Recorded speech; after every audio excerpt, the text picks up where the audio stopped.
Premier right here on 770 CHQR in Calgary and up in Edmonton on 630 CHED. I'm your host for this week, Mike Tarasco. Wayne Nelson should be back next week, and I'll deliver this message off the top. Probably not as nicely as Wayne does because he's very well practiced. But here we go. This is, of course, your opportunity to talk directly to still Premier Jason Kenney, to ask him questions about what the government's up to, or maybe what the government isn't doing that you would like them to do. And of course, the big topic this week likely to be Kenney's ongoing leadership of the party, what happened over this past week with the leadership vote, etc. Now, you can reach us in Calgary by phone or text at 403-974-8255 or in Edmonton at 780-496-0063. We also do have a toll-free number, 1-800-563-7770. And of course, you can also text us at those numbers as well. Now, a reminder, this show is all about providing you access to the Premier. Our callers are not preset. We have no boundaries around which subjects we discuss, and ultimately, we decide which callers go to air, not the government. We now welcome to the show Premier Jason Kenney. Mr. Kenney, welcome. Good morning. Great to be back. Yeah, it's good to have you here. We weren't sure this was going to happen, and I don't think anybody would blame you if you said, you know what, let's take the weekend off. So thanks for doing this. No, I'm still doing my job and got to answer for the government, so that's why I'm here. Mm-hmm. Well, no shortage of excitement this week for you, sir. Let's start with Wednesday when the leadership review vote was announced. I think many of us, whether we're members of the public or the media, we can often forget there is a person behind the politician. What was Wednesday like for Jason Kenney, the person? Well, it was a pretty regular day for me until I got ready for the announcement of results of the leadership review vote. When I was given the number by the party president on the phone just about, half an hour before I went on stage, I was admittedly surprised because the number did not kind of correspond to what I've been hearing all around the province. And so I have to tell you, the first thought that went through my mind was a little bit of relief. I've been in elected life for 25 years, and it was never my expectation to be in this job for a long time. I spent the better part of 3 years trying to get the Free Enterprise Party united so we could ensure there wasn't a vote split in the last election. Had a lot of policy ambition that we've already achieved, and so when I leave as Premier, I will leave with my head held high with what we've done together as a team. As I've said before, if the members didn't want me to stay on or wanted to clear the air with the leadership election, I would totally respect that, as I've always respected the democratic process, and I would salute happily and thank people for the privilege of having had the best job in the country. Now, you had been saying right up, I believe, until the results were shown that you would stay on if you had 50% plus one, because that's all that's needed according to the bylaws of the party. Ultimately, though, you did decide to step down, even though you got 51.4% of the vote. So why that decision? Well, I actually didn't say I would stay on regardless of the number. I just repeated that the simple fact that the legal threshold in the UCP Constitution for leadership review is 50% plus one, and that is a majority in a democracy, that in a leadership election, that's the threshold. In a nomination, that's the threshold, because I don't think it's useful to get into a numbers game where people start batting around some a magic number. None exists. When you're in a position like me, you have to make a judgment call. It's just that simple. And, it was clear to me that I legally could have carried on with the support of the majority of people who voted, but that would likely invite yet more distraction and division. And I want this government focused on the people's business, not on internal party politics. So I decided that the responsible thing to do would be to let the membership clear the air in a leadership election, and that's exactly what's going to happen. Okay. What's next for Jason Kenney then? There are some pundits that really do believe you still plan to run for leadership for the party, despite announcing that you're stepping down. Is that your plan? Do we expect to see your name on the ballot? No, and if that was the case, I would have stepped down as leader earlier this week, because so I'm focused on continuity and stability, doing the people's business, focusing on priorities. We are in a challenging time, with record 35-year high inflation and increasing interest rates. There's a lot of signs that the global economy may be headed into a stagflation-driven recession.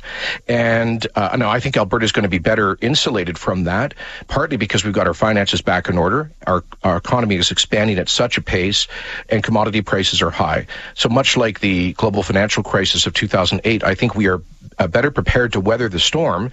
I would like to say in part because of our government's pro-growth policies, but I think we need some stability in place. We also need stability on some other critical files.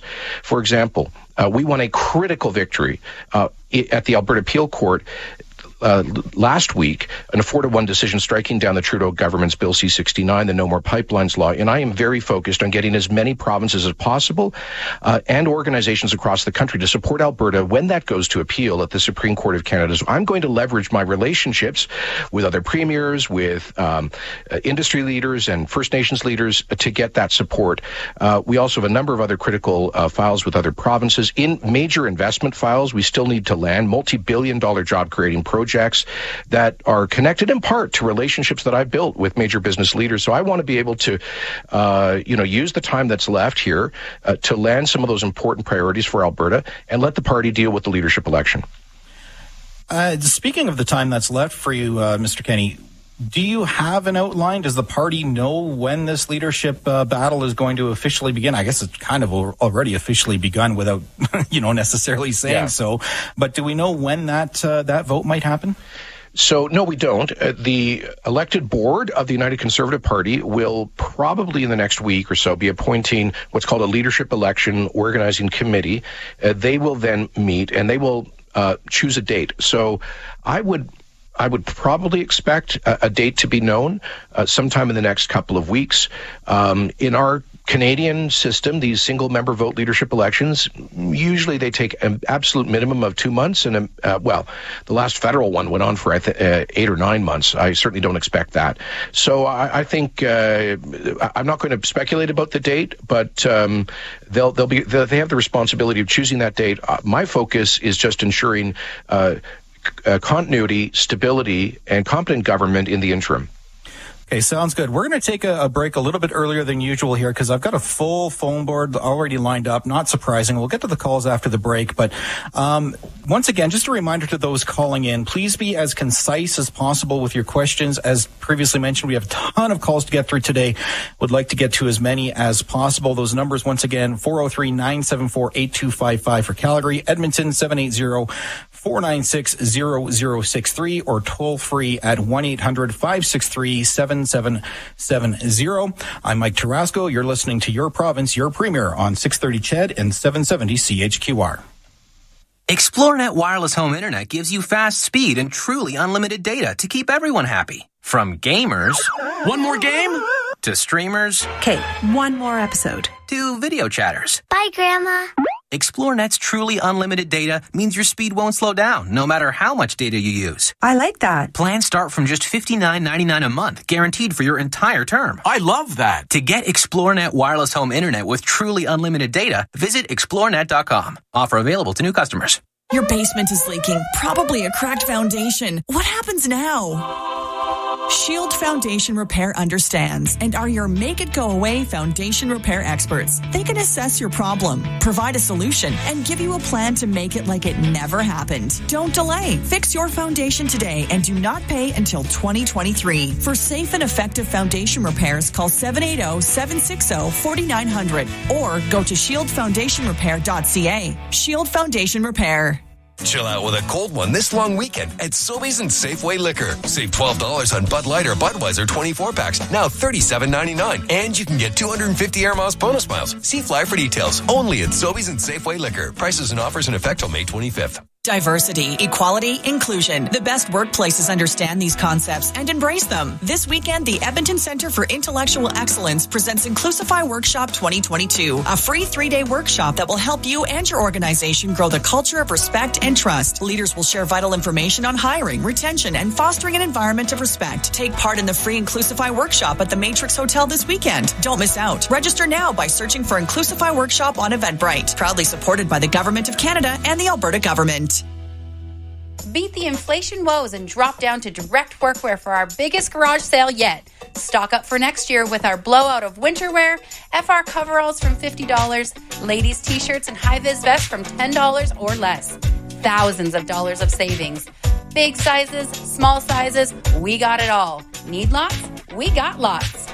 Direct Workwear on Gateway. Open 7 days a week. Gonna shop direct. Gonna shop Direct Workwear. As the business world continues to evolve, small business owners are rising to the challenge. Rhythm Ride is a spin studio where we combine music and videos all into one fitness class. We have a bit of an urban feel with the artwork. We try to be a bit more grounded in our approach so that people are feeling more included, more comfortable coming in through our doors. I have so much love and magic to share with other people. I hope we can spread that around to other cities as well. Presented by Shaw Business. We connect you because you connect us. Make your yard the envy of the neighborhood. Green Drop has been creating greener, weed-free lawns for over 40 years. For guaranteed weed control, fertilization, and more, save your back and time. Visit greendrop.com. It's not every day you get to chat with the Premier, but we're giving you that chance. Premier Jason Kenney is ready to answer your questions right now. Call 780-496-0063. Your province, your Premier. On 630 CHED, Edmonton's News. Today's Talk. Welcome back to Your Province, Your Premier. Mike Tarasco in this hot seat. So I guess Jason Kenney's really more in the hot seat for this particular show, but I am filling in for Wayne Nelson. He will be back next week. And want to get to the phone lines quickly here, as we do have a full phone board and lots of people wanting to talk to Premier Kenney right now. So let's go to Don in Edmonton. Don, you're on the air with Premier Kenney, and a reminder, please try to keep the question short. Hi there. My question is, thanks for having me on, by the way. No problem. What does it take to get all the Conservatives to agree to disagree? Like, nobody's ever going to agree 100% on anything. They have to set up some kind of system where they can say, okay, we're all locally, our MLAs are locally voted for.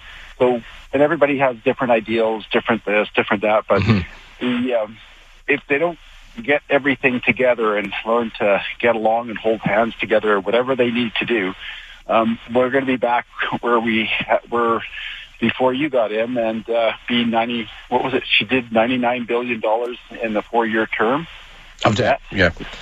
Well, it's just insane. Thanks, Don. You put your finger on a critical issue. I mean, look, the reason I gave up my only paycheck to crisscross the province for a couple of years trying to reunite free enterprisers was exactly because Conservatives in Alberta had spent a decade in division, focused on their small differences rather than the vast majority of things that they believe in common. And all I can tell you is this, that when I was a member of I helped Stephen Harper in his effort to unite Conservatives nationally, and that led to 10 years of, I think, pretty good Conservative government. And in that caucus, we had people from Newfoundland to British Columbia. We had Anglophones and Francophones. We had people across a wide range of beliefs. I mean, I remember one of my seatmates in caucus was Senator Nancy Ruth, who would describe herself as a progressive red Tory from downtown Toronto, from the LGBT community.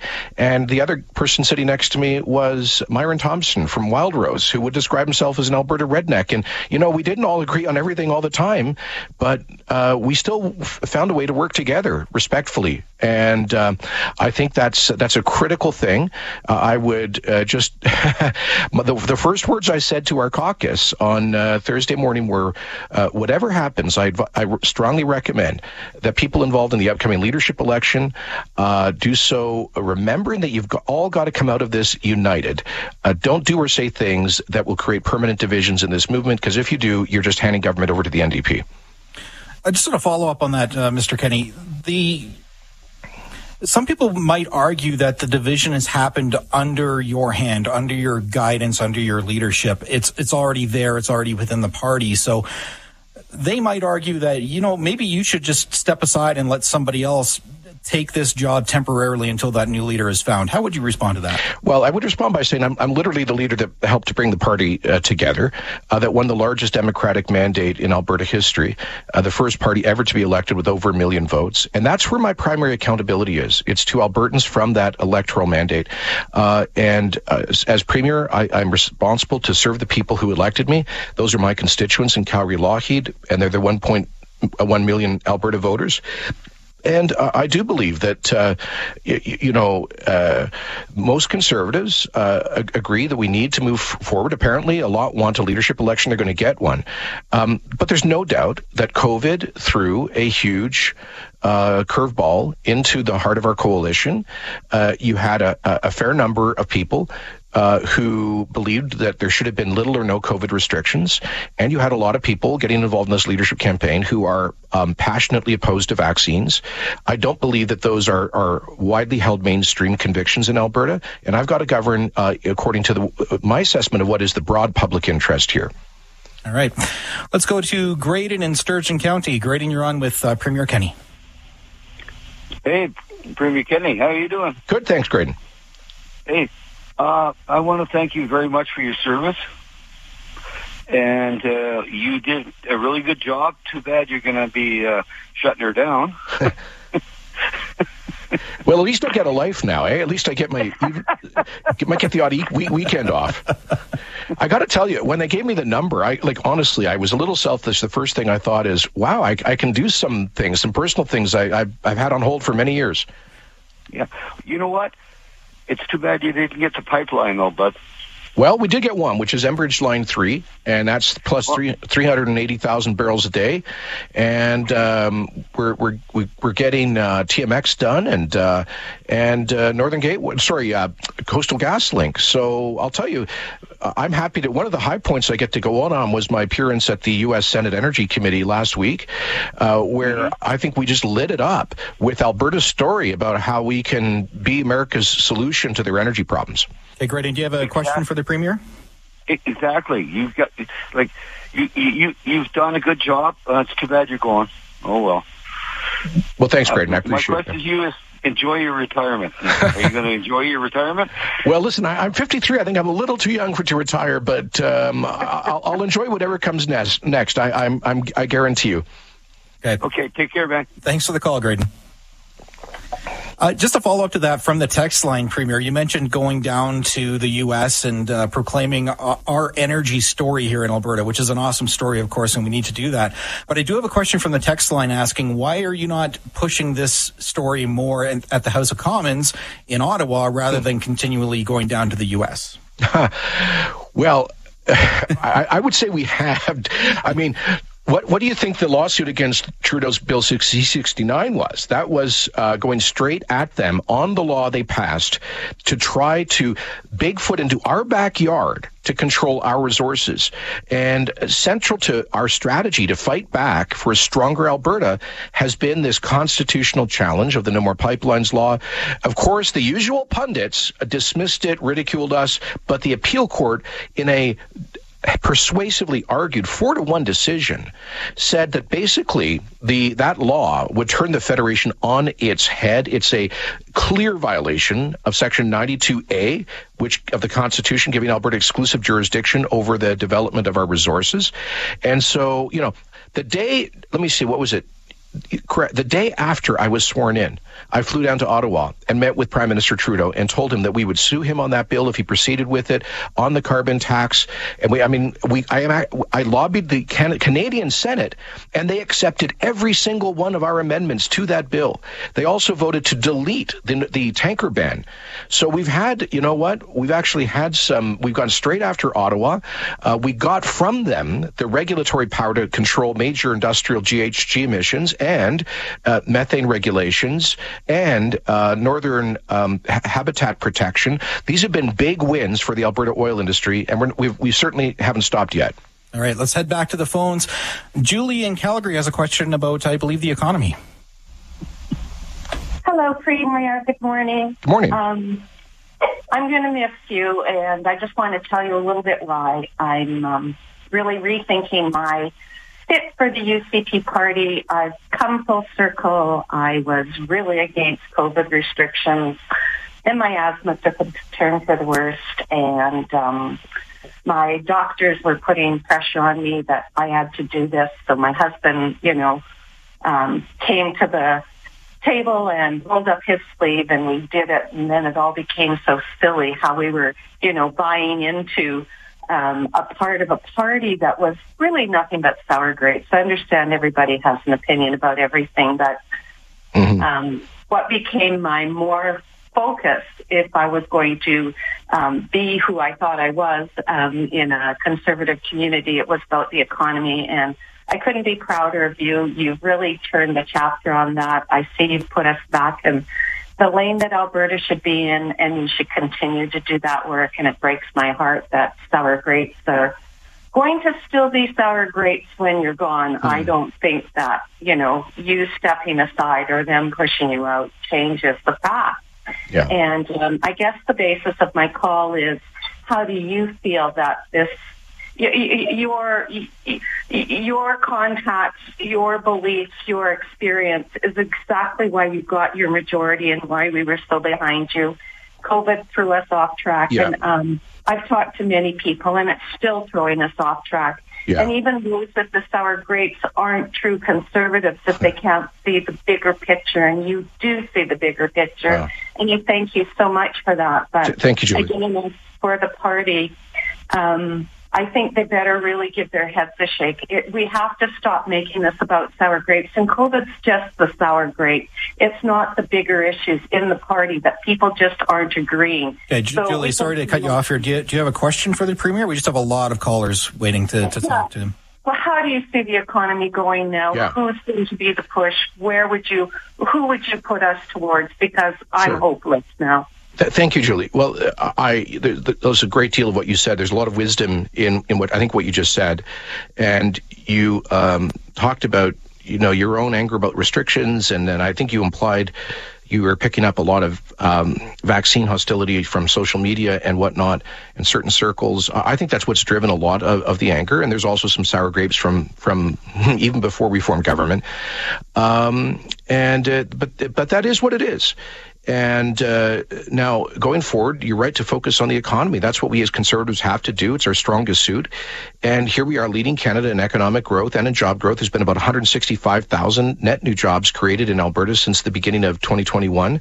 We just saw the credit rating agencies are starting to upgrade our credit rating. We have the first balanced budget in 14 years.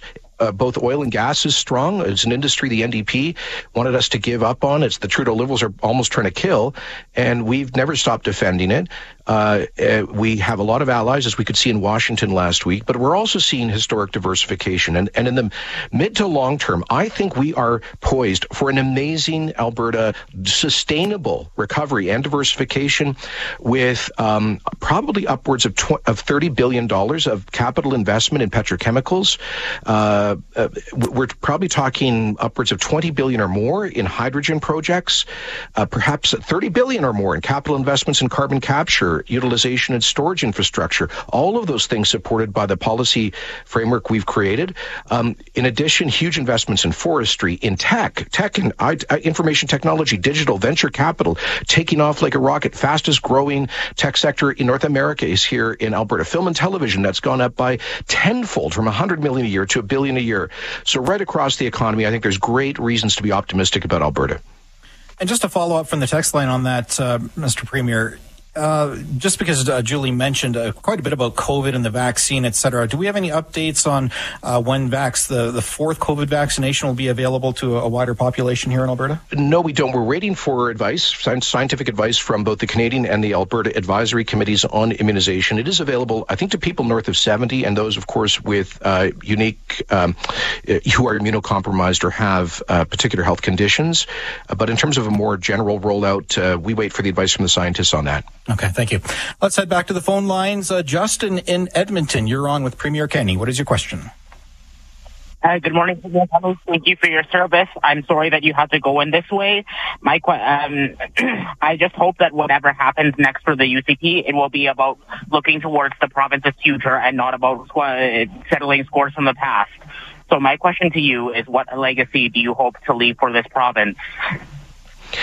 Well, thanks, Justin. I hope one legacy will be a united Conservative Party, and I think that's central. That's what I spent so much. But I think the economic strategy that I've just outlined has the potential to take this province to a whole new level. And I think you're going to see, we're already leading the country in economic growth. One of the emerging challenges here and frankly around the developed world is the demographic crunch as the baby boomers are beginning to retire and we have negative birth rates. And so most of the investors that I speak with, and by the way, I just want to be clear about one thing. I know there's some people out there who imagine I spend half my time in sort of political scheming. The truth is that through this leadership review campaign, I spent 85% of my time on government business at least. And over the past 3 years, a huge amount of my time on investment promotion. You don't bring these huge investments here by accident. It takes constant work in relationship building, getting the right policy setting. But the number one issue many of them raise with me is future labor shortages. So with the relatively lower cost of living here, the lower taxes, the higher incomes, the real estate differential between here, BC, and Ontario, I think we are set for a tsunami of people joining us here in Alberta, and they will be the workers, the skilled workers of the future to fuel that increasingly diversified economy. Hopefully that will be a legacy.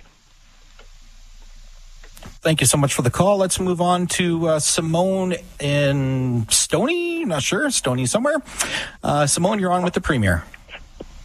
Good morning, Mr. Kenny. Good morning. First of all, I want to say thank you very, very much for what you've done for us.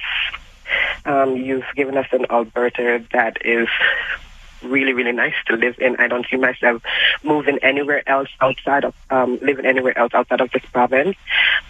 You've balanced our budget. You've done so much.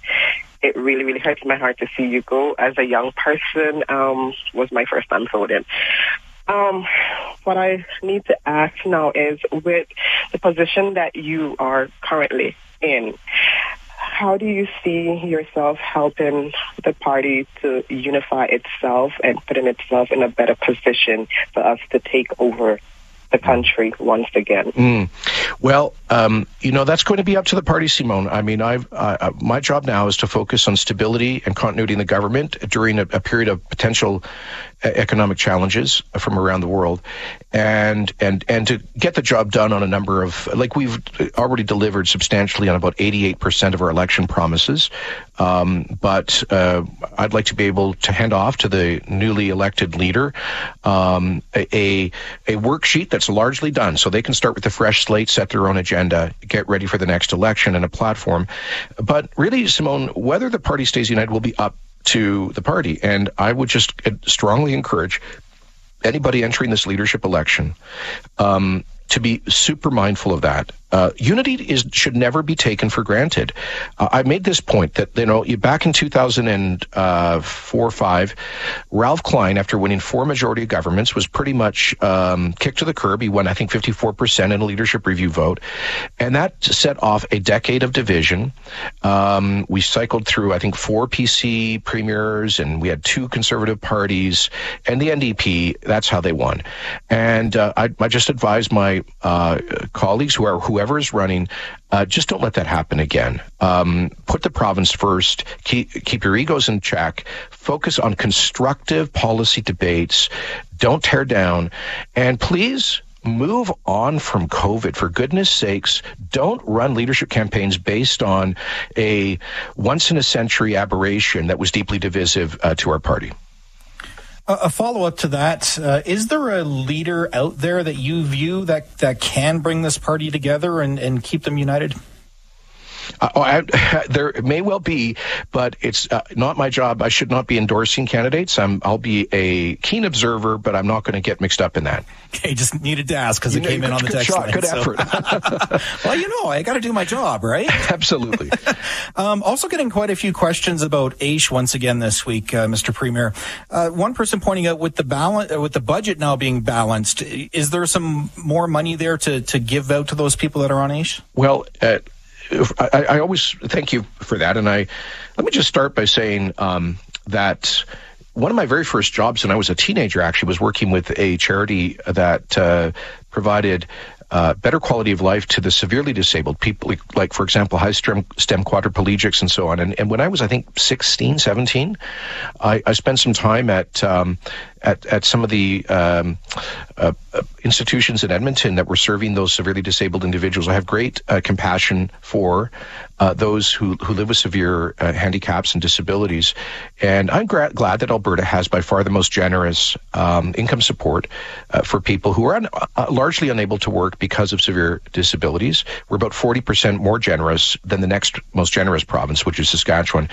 And I do believe that we'll be, if the economy continues to grow and our fiscal situation continues to improve, we will be in a position to go back to indexation of AISH and other benefits and the tax system. When exactly, I don't know, but I think we just need to see some durable proof that we're actually on track with this balanced budget and with economic growth. Okay, so is that a yes? Well, it's a conditional yes. My point is this. We had to pause indexation because we inherited a $8-9 billion deficit, and we just had to find we had to get spending under control. But if we keep running a good, strong surplus, I think that option opens up in the medium term for sure. Okay, let's head back to the phones. Matt in Edmonton, you're on with the Premier. Hello? Hey, Matt. You're on with the Premier. Hello. Yeah, so I'm very sad to see you go. You did an amazing thing uniting the party, and I'm a member of the party, and I'm sad to see you go. But what I'm hearing and reading is COVID threw a monkey wrench in everything. But the main thing that people seem to be most upset about was, from what I can tell, is the switch from there was no vaccine mandates to all of a sudden having a vaccine. It's like you switched from saying there'll never be vaccine passports, whatever you want to call them. And the next thing you know, pastors are getting hauled off to jail, and people are seeing that on YouTube and so on and so forth. So my question is, what caused you to change your mind on that issue? Sure. Well, thanks for the good. And I think you're right. About how many people were ticked off about that. Look, I was absolutely sincere in saying that we would never bring in a vaccine mandate. Now, I think we did not. In fact, we brought in a proof of vaccination requirement or a negative test option for certain discretionary activities like going to a bar or casino or a hockey game. And we always kept open the negative test option. When I said no to any kind of vaccine mandates in the first 18 months of COVID, it was because I was sincere. And every single Canadian premier, even Justin Trudeau, stated their opposition. Because, and one thing I want to underscore, we actually passed a law that removed from the Public Health Act the ability of government to force people to get vaccinated, because I thought that was just obviously a unthinkable overreach into people's personal security. Now, so what was the change of thinking here? I'll tell you what. In mid-September of last year, we were at about 340 COVID patients in our intensive care wards. Normally, we only have about 173 intensive care beds. And so we were almost 2x. We were almost 100% over our maximum baseline capacity. That was after having canceled about half the surgeries or postponed half the surgeries in the province. And we were within about 2 weeks of having to sign what's called a triage protocol authorizing AHS to pull life support off people to deny care to others, to ask relatives to care for their loved ones because there weren't going to be enough staff, and to medevac critical care patients from Alberta to Toronto, like they had to do out of Saskatchewan. And I just thought none of those were morally acceptable options. I'm, you know, as I've said to people before, I am pro-life. I've taken my licks for that. But for me, the sanctity of human life, the protection of human life is a core principle. And so we had to do something to reduce transmission at that critical point in mid-September during the Delta wave.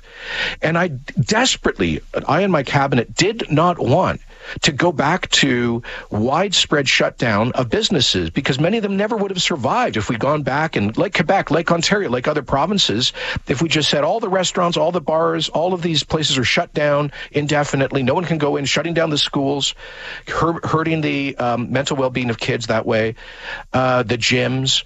So instead of shutting those things down, we said, okay, 90% of the people in ICUs last September were unvaccinated.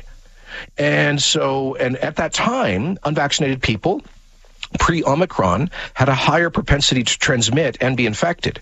So we said we need to find a way to reduce transmission amongst those people who are more vulnerable, the unvaccinated, without shutting down businesses.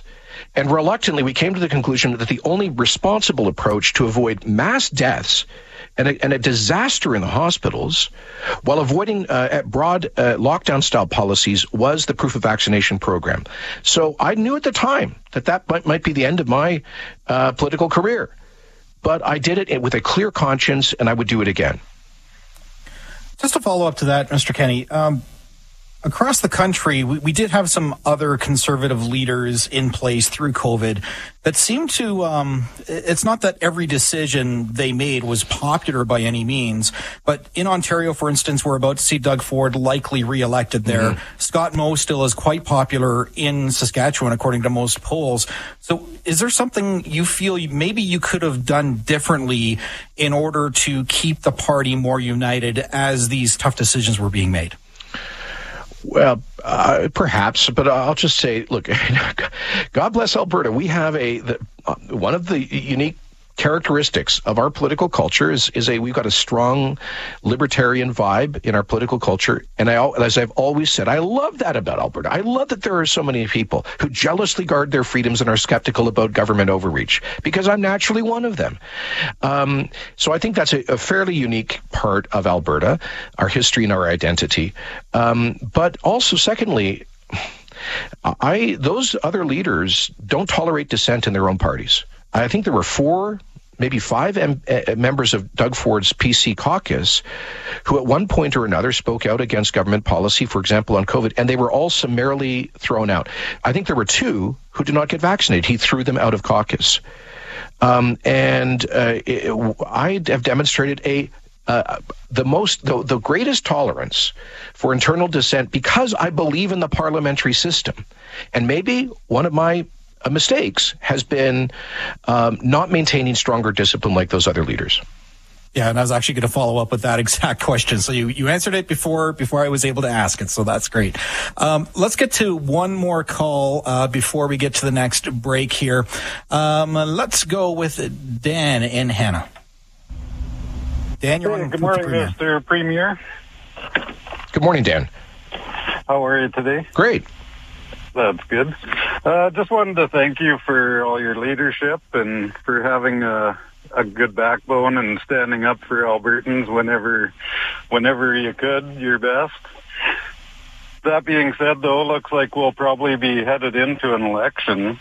And I'm just curious if anybody has done any work to check into an app that we could use for voting. Then, that way things like mask mandates or sending financial aid to other places, it could be voted on by the people fairly quickly and easily. Well, Dan, I haven't heard of any proposal or work on an app. I think you mean probably like a wireless phone app to allow for, I think what you're talking about is referendum voting. After the troubles I've seen with electronic voting in the United States and the controversy, I prefer, when it comes to consulting the voters, I prefer the old school paper ballot process. But I will say this, Dan, we did pass legislation to allow for citizen-initiated referendums, like they have in a bunch of U.S. states, some other countries, and that now allows you, if you're ticked off at the government, you don't think we're listening, you and fellow citizens can start a legal petition. And if you get, I forget the exact threshold, I think it's 10%. If you get enough people to sign the petition, you send that in, you can force a referendum vote. So there will be an election in May of next year, and we could absolutely have some referendums on that forced by the people if they choose to do so and get organized around that initiative process. So that's open to Albertans now. All right. We've got to head to one more break here on Your Province, Your Premier. We'll get back to the phone lines, after these quick messages. You're listening to Your Province, Your Premier on 630 CHED in Edmonton and 770 CHQR in Calgary. The Battle of Alberta is here, and the Oilers Playoffs Mega 50-50, powered by Pepsi and 630 CHED, rolls on. For the second round, the Edmonton Oilers Community Foundation needs your help to make access to sport possible for kids and grow hockey from the grassroots level. With 39 early bird prizes and record-breaking jackpots expected, get your Mega 50-50 tickets now. Purchase $100 or more in 50-50 tickets and receive $25 gift cards to both Canadian Brewhouse and Boston Pizza. Visit EdmontonOilers.com/5050. AGLC license number 577011. With mobile stations in the same parking lot where you get your protein, pasta, and produce, aka the groceries, filling the tank when you fill the trunk is more convenient than... Look, if there's something more convenient than filling up at a mobile station located less than 100 meters from the grocery store where you earn PC Optimum points, it hasn't been invented. Yet. Fuel efficiently. Mobile. Did you know that with the Freestyle Libre 2 system, you can check your glucose with a simple scan of your phone? And it comes with optional alarms that let you know the minute your glucose is too high or too low. Visit myfreestyle.ca and get started with a free trial kit. It's freedom reimagined. Details at myfreestyle.ca. Conditions apply. The Freestyle Libre 2 flash glucose monitoring system is indicated for measuring interstitial fluid glucose levels in people aged 4 years and older. Always read and follow the label. The game is Know Your Client. The contestant is Desjardins agent David. Let's see how well he knows his client, Allie. David, 2 years ago, Allie relocated for work. With a longer commute, she bought a more reliable vehicle. And the top shelf of the fridge is where she eventually found her wedding ring hiding behind the mayonnaise. Switch to Desjardins Home Insurance and save up to 35% when you bundle with auto. Get started at DesjardinSagents.com. Desjardins Insurance. Home, auto, life. Exclusions and conditions apply. A strong work ethic. Takes pride in a job well done. Sweats over the details. This is you. But to get an honest day's work, you need a response. You need a callback. You need a job. Express Employment Professionals can help because we understand what it takes to get a job. It takes more than just online searches to land a job. It takes someone who will identify your talents, a person invested in your success. At Express, we can even complete your application with you over the phone. We'll prepare you for interviews and we'll connect you to the right company. Plus, we'll never charge a fee to find you a job. At Express, we can put you to work with companies of all sizes and industries, from the production floor to the front office. Express knows jobs. Get to know Express. Find your location at expresspros.com or on the Express Jobs app. It's time to spring into action at Schwab Chevrolet Buick GMC, where it's all about the neighborly way. Trade into a new 2022 Chevy, Buick, or GMC SUV today, like the GMC Terrain, Chevy Equinox, or Buick Envision, with financing rates up to 84 months. Costco members get an additional $750 off. And with any new vehicle purchase, get a 1-year free subscription to OnStar. Schwab Chevrolet Buick GMC, your friendly neighbor for over 30 years. Visit schwabgm.ca. It's your chance to bend the ear of Alberta's leader. Call now 780-496-0063 to talk to Premier Jason Kenney. You're listening to Your Province, Your Premier on 630 CHED, Edmonton's News. Today's Talk. Welcome back to Your Province, Your Premier. Mike Tarasco filling in for Wayne Nelson this week. Wayne should be back next weekend to speak with the Premier. And, of course, this is your opportunity to talk directly to Premier Kenney. So let's get right back to that. Neil in Edmonton, you are on with Premier Kenney. What is your question? Hello, Premier Kenney. How are you? I'm great, thanks, Neil. Yeah, my problem is I'm a senior citizen, and I've been a conservative since day one. I've been all the years, and I've never changed. My problem is our healthcare system and being a senior.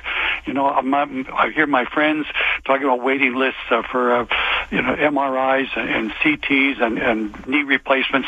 The waiting list is horrendous.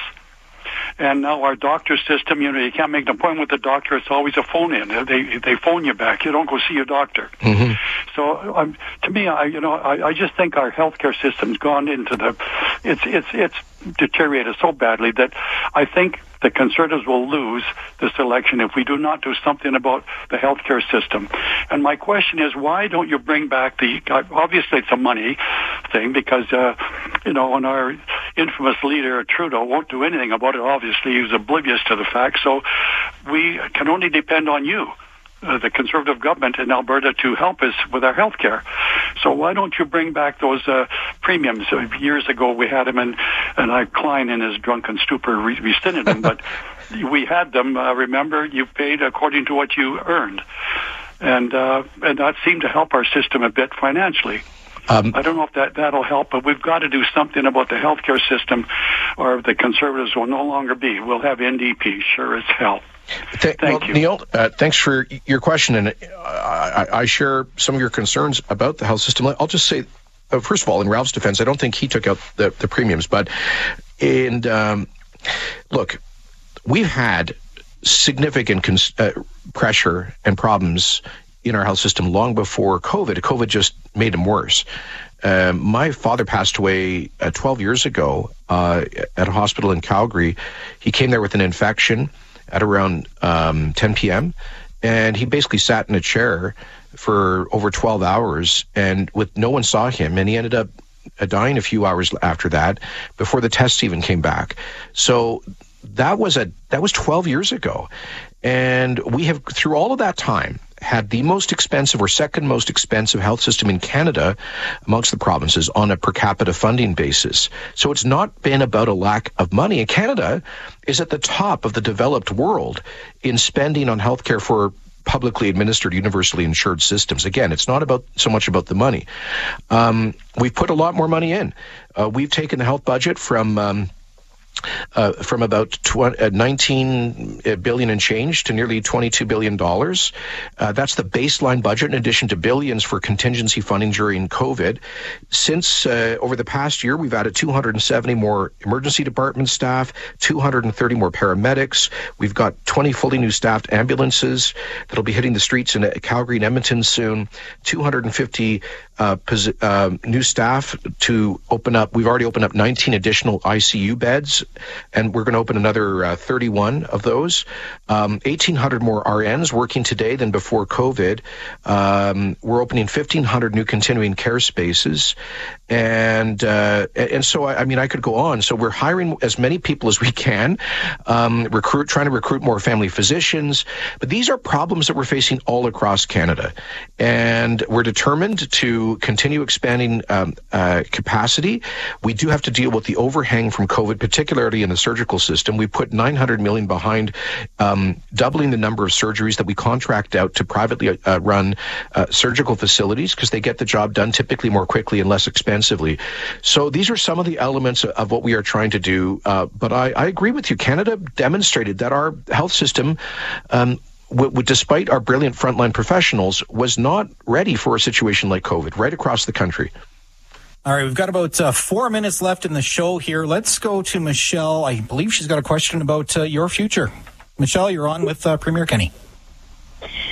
Hi, Premier. Good morning, sir. Good morning. I want to first thank you for your service and your leadership during this very trying and dynamic times. Mostly apolitical, and so forgive me if this question sounds super simplistic, but I was super sad to hear you say you were going to step down. Is there anything, because I know you ran one of the most inclusive governments I've ever been privy to or even seen. Is there any remote possibility of that decision being, of you taking back the reins? I don't know how these things work. That's why I apologized ahead of time if it's too simplistic. But can this change, or is there any remote possibility of you not dropping the reins? Well, thank you, Michelle. I appreciate your kind words and sentiment. Michelle, I made my decision on Wednesday night, and I think that given the context, it's peculiar to me because everywhere I go, I get expressions of support like what I heard from you. But from my perspective, it's unfortunate that all of that support did not translate into people buying memberships and voting in the party process. And so that is what it is. It is, I think in the future we're going to have to consider these things, how, you get an electoral mandate of over 1 million votes and 16,000 people can essentially upend that. But that's the process that we have, and I have to respect it. I do respect it and will continue to.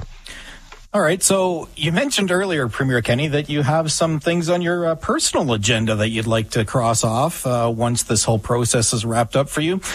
Care to share? Well, oh boy. I mean, just turning off fishing or Scrabble. Turning off my phone, it would be one. Getting into shape would be another. In this kind of job, I just don't find the time for exercise. I really should. I might. I'm a few credits short from finishing a college degree. Oh. That might be a good thing to do. I've got half a library of unread books I want to dive into. There's a lot of friends that for personal relationships that I've neglected because of the pressures of this job, and I want to do honor to those and get reconnected with friends, and so those are just some of the personal things. I speak pretty good French, and I love other languages. I'd love to I would say on the low end of fluency. I'd like to take that up to the high end of fluency. I've got some basic Spanish. I'd love to perfect that. I love, as I say, languages. So I'm going to have lots of time to do some personal things, and obviously we'll explore options about what to do professionally. Okay. And we got about 40 seconds left here. Can you give us just a quick glimpse? Do you have, I know I asked earlier if you know what the timeline is, but what are the exact next steps for the party now? So the UCP board will appoint a leadership election organizing committee, I suspect, in the next week or so, and that committee will meet. They will fairly quickly, I suspect, set a date, and then they'll outline the rules for the process for a leadership election. In the meantime, and by the way, I've made it clear to my cabinet that if any ministers intend on putting their name in the hat, they'll have to resign from cabinet. That's normal. I will not endorse a candidate. I will focus on ensuring the government does the people's business. I've met with the Lieutenant Governor yesterday just to assure her of that we'll maintain continuity and stability, and she can expect my departure when the UCP is elected a new leader. All right. Sounds good. Thank you so much for joining us once again this week. Premier Kenney, this was Your Province, Your Premier on 630 CHED and 770 CHQR. When it comes to your team, the news you can't live without comes live from the Crystal Glass Sports Desk, only on 630 CHED. Avalon Construction. Do it right. Call on the pros. Avalon has been keeping basements dry and foundations stable in Western Canada for over 50 years. Protect your